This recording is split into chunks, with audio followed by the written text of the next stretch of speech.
It's day 3 of the government shutdown, and there's still no end in sight. Well, there could be firings, and that's their fault, and it could also be other things. President Trump meets with budget officials to discuss which Democrat agencies to cut amid the deadlock. I'm Daily Wire Executive Editor John Bickley with Georgia Howe. It's Friday, October 3rd. This is Morning Wire.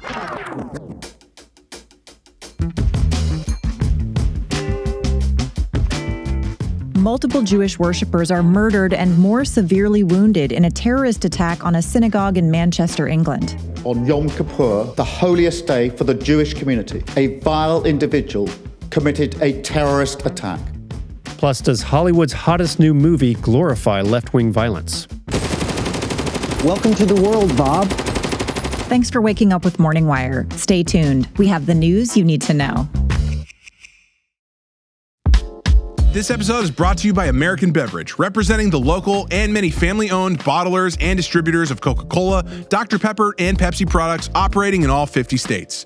These are drinks we've all loved for generations. These iconic brands are part of the American story and have been for over 100 years. With all the talks about American jobs lately, American beverage companies have been delivering on that promise all along. They always have been and always will be American companies making American products with American workers in American hometowns. 275,000 men and women in all 50 states show up every day, do the work, and deliver for our economy and our communities. Learn more about America's beverage companies at wedeliverforamerica.org. The government shutdown enters its third day as the blame game continues and President Trump gears up for mass layoffs of federal employees. Daily Wire senior editor Cabot Phillips is here to break it all down for us. Hey, Cabot. So day 3, do we have any movement at all? No, we don't, John. So remember, in order to end this shutdown, 60 senators must vote yes on the Republicans' continuing resolution. At the moment, there are only 3 members who've crossed party lines. Democrats John Fetterman and Catherine Cortez Masto, along with independent Angus King, are the only members to support the measure. So that leaves Majority Leader John Thune searching for at least 5 more votes on the left. He'll make another run at it on the floor today, but by all accounts, it's expected to once again fail. Thune says that he has had some productive back-channel conversations with Democrats, specifically the moderate ones, who have expressed some willingness to budge if they get assurances on health care subsidies being added or at least debated more substantively in the future when the full budget's passed. But those members, again, are facing enormous pressure from their left-wing base to stand firm. To that point, The White House put out a post reminding Americans that under President Biden, Democrats voted 13 separate times to pass continuing resolutions very similar to the one that's being debated right now. They argue that Democrats are allowing the federal government to essentially be held hostage by the far left base, who was furious by their going along with Trump's big, beautiful bill, or at least not stopping it completely. Here's Treasury Secretary Scott Bessent making that point yesterday. Chuck Schumer did the right thing in the spring and led the Senate to a clean CR. What's changed since then is it's his poll numbers. Ocasio-Cortez, because she's nipping at his heels, the American people are being held hostage by Chuck Schumer's poll numbers. Now, as we've discussed, the White House is doing everything in their power to make this shutdown solely focused on Democrats and their insistence to add funding for health care for illegal immigrants. They say the Democratic proposal would result in about $200 billion in taxpayer funding over the next decade, going for, again, health care for illegal immigrants, primarily through Medicaid and mandatory emergency care. They argue the American people elected Donald Trump on a promise to do away with those policies and that by fighting to keep them, they're blocking the will of the people. Here's Press Secretary Caroline Leavitt making that point. President Trump ran on the promise to end taxpayer-funded benefits going to illegal aliens, and tens of millions of Americans across the country voted him back to this beautiful White House to implement that promise, and he did. And now Democrats want to undo it, and they are holding our country hostage. They are holding the American people hostage. Now, the White House says that this shutdown will cost the U.S. economy about $15 billion in GDP every week that it drags on. And again, they want to make sure Democrats get the blame. And to give you an idea of how confident they are that that's going to happen, the White House posted news clip after news clip all week long describing National Guardsmen now going unpaid, food assistance for low-income single mothers drying up, etc. A number of federal websites also had new banners on Thursday. The official DOJ website, for example, read, quote, "Democrats have shut down the government. Websites are not currently updated."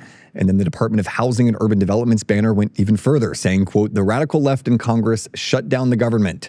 HUD will use available resources to help Americans in need." So clearly the administration is not shying away from this shutdown. They want people to know it is happening. All right, so they're not exactly being subtle about this. Right. What about this move to lay off federal employees? What's the latest on that? Yeah, Trump, again, is targeting non-essential federal employees for termination as part of his broader government efficiency efforts. He posted Thursday that he, quote, "had a meeting today with Russ Vought, he of Project 2025 fame, to determine which of the many Democrat agencies, most of which are a political scam, he recommends to be cut. I can't believe the radical left Democrats gave me this unprecedented opportunity." So you can see Trump almost excited by this opportunity. Indeed. On Wednesday, Vought began making some of those cuts, withholding $18 billion for a tunnel project in New York and New Jersey that was, again, being spearheaded by Democrats like Chuck Schumer and Hakeem Jeffries. Vought also moved to cancel $8 billion worth of green energy products that were previously awarded to blue states. For more on that effort, we spoke with Dan Bishop, Deputy Director of the OMB. There are opportunities that this situation unlocks, and they are, and they go in a lot of different directions. And, you know, I will say that folks on the Hill have had suggestions that we look into that are productive as well. So, yes, the rifts are imminent, as the director has said. Exactly where they will be and how deep, all of those things are under consideration, and the president will make the decisions. And then there's sort of the man of the hour right now, Republican Majority Leader John Thune. He had a message to Democrats about these ongoing cuts from OMB, saying, quote, "We don't control what he's going to do," he being Trump. So essentially telling Democrats, if you want the cuts to stop, end the shutdown. All right, so a unified and very forceful message from Republicans and the administration in lockstep there. Cabot, thanks for reporting. Absolutely. Fall is here, and with it comes cooler nights, heartier meals, and cravings for something warm and satisfying. That's where HelloFresh comes in, bringing you comforting, chef-designed recipes and fresh seasonal ingredients right to your door. This season, they've taken things to the next level with their biggest menu refresh yet. Say hello to a whole new way to do dinner. They're focusing on high-protein meals and veggie-packed recipes that include at least 2 different vegetables per dish, making it easier to eat greener without even trying. Personally, I love the high-protein meals, but what really got me is the high quality and how easy each meal is to prepare. And of course, I just mentioned their protein variations are awesome. We're talking steak and seafood recipes at no extra cost. The best way to cook just got better. Head over to HelloFresh.com/MorningWire10FM now to get 10 free meals and a free item for life. 1 per box with active subscription. Free meals applied at discount on first box. New subscribers only. Varies by plan. That's HelloFresh.com/MorningWire10FM to get 10 free meals plus a free item for life. A knife-wielding man targeted a synagogue in England on Yom Kippur, the holiest day in the Jewish calendar. Here to discuss is Daily Wire reporter Amanda Prestigiacomo. So, Amanda, a horrifying event in Manchester, England. What do we know so far about this attack? Yeah, well, first of all, we know that this has been deemed a terrorist attack by the UK's counterterrorism police. This was very obviously a targeted attack. As far as timeline goes, we know that authorities first received calls at around 9:30 a.m. local time about a man driving his vehicle into pedestrians outside of the Heaton Park Hebrew Congregation Synagogue. The suspect then got out of his vehicle and began stabbing people around him. Authorities have confirmed that 2 people have been killed and at least 4 others were injured. The suspect himself was shot and killed by police about 7 or 8 minutes after authorities were first called. And, you know, as John mentioned, this attack took place on Yom Kippur, a very holy day for the Jewish people. There were a large number of people inside the synagogue worshiping at the time of the attack. They were about a half hour into service. Now, the attacker was not able to get into the actual synagogue because the entrance was locked and barricaded. When the suspect got out of his vehicle, he immediately encountered synagogue security and other members who stopped him. Suffice to say, this attack could have been even more deadly. Now, there have also been reports that the suspect was strapped with explosives. Has that been confirmed? So the suspect does appear to have something strapped to his vest in photos. Investigators said this appeared to be an explosive device. But authorities later said that that device was not viable. Now, investigators were quick to say this is being investigated as a terror incident. What do we know so far about the suspect? Authorities made clear very early on that they knew who the suspect was, but for hours they refused to release his name. They cited safety reasons. We've since learned that the suspect's name is Jihad al-Shami, a 35-year-old British citizen who's of Syrian descent. 2 arrests have also been made in connection to the attack, and the investigation is being led by specialized counterterrorism teams. There are about 30,000 Jewish people who reside in Manchester. Outside of London, it's home to the largest Jewish community in the country. Anti-Semitic attacks in the UK have hit record levels after the October 7th attack by Hamas in Israel. And in just the first half of this year, there have been more than 1,500 reported incidents. Now, less than 2 weeks ago, Prime Minister Keir Starmer appeared to side with Palestinians in the Gaza conflict. He stated that the UK would recognize a Palestinian state. That was upsetting to many of his Jewish constituents. How is he responding to this attack? Yeah, Starmer called the attack absolutely shocking, and he said he's going to do everything he can to keep the Jewish community safe. Britain is also a country where Jewish buildings, synagogues, even schools require round-the-clock protection, where dedicated specialist security is necessary because of the daily threat of anti-Semitic hatred. After Starmer made those remarks, a violent protest broke out on Downing Street outside of his office.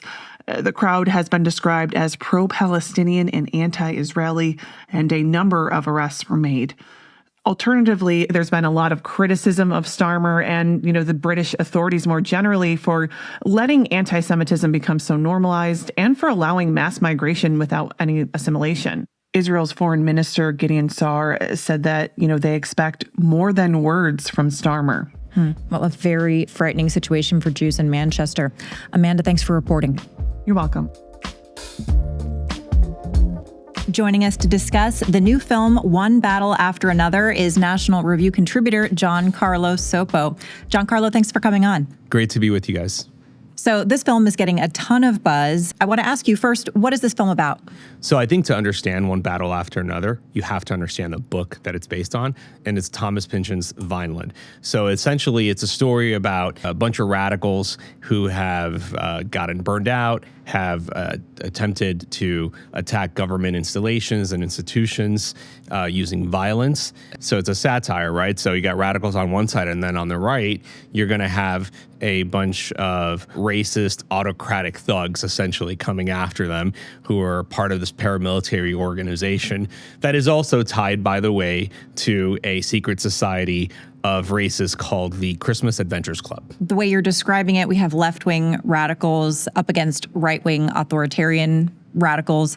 It sounds like it's somewhat on the nose politically. Do you get the sense that it is trying to give a message for today, or do you think it's just maybe some unfortunate timing that it happened to come out right now?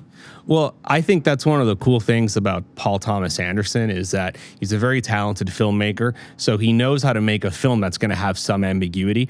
I think the film's political sympathies are obviously with the progressive left. At the same time, though, I wouldn't necessarily call it a political movie. I would look at it more as Antifa Star Wars, as a friend told me, where the politics and the radicalism is kind of used as a vehicle to tell a father-daughter story. Do you feel like this actually soft pedals violence? Because I know it's basically a Weather Underground group that he was a part of, correct? Where they're actually, breaking people out of ICE detention facilities. Does it gloss over or even glorify violence? I think it shows political violence as tragic. However, the one political aspect of the movie that I had the most problem with is that one of the lead characters, a woman by the name of Perfidia Beverly Hills. So again, all these characters are very on the nose. There's a guy called Stephen Lockjaw. Okay, so Perfidia Beverly Hills, as they are holding up a bank, she shoots and kills a security officer. She doesn't do it with joy. She actually does it with a great deal of anguish. But even after that fact, the film, it's ambiguous enough where he can get away with it, but it does still kind of paint her in a sympathetic light as the things that she has to do afterward kind of mirrors some of these radicals who killed people in the 60s and 70s and then went into exile in Cuba. It kind of she kind of follows a similar trajectory. Is there any sympathy at all for people considered on the right in the film? Like, do you see any sympathetic elements? Do you get a sense of that, or is it the sympathies lie with the father and the daughter. Yeah, the thing with the movie is that no one's really in the center right or really the center left or much less the middle. It follows a set of extremists on both sides. And what the story is telling you on the political side is that these ideologies are pulling people away from what matters most to them in life, which should be their own children. There are very clear passages in the film that communicate that. I don't think anyone is portrayed here sympathetically in the film, to be candid with you, with the exception of the teenage girl. What's interesting is that DiCaprio, in some of these interviews that he's been doing promoting the film, does say that he sees the film as a critique of both the left and the right. Well, every year I try to watch the movies that are anticipated to win Best Picture, so I will definitely add this to my list. Giancarlo, thanks so much for coming on. It's a pleasure to be here. Thanks for waking up with us. And if you're watching on YouTube, don't forget to like and subscribe. We'll be back this evening with more news you need to know.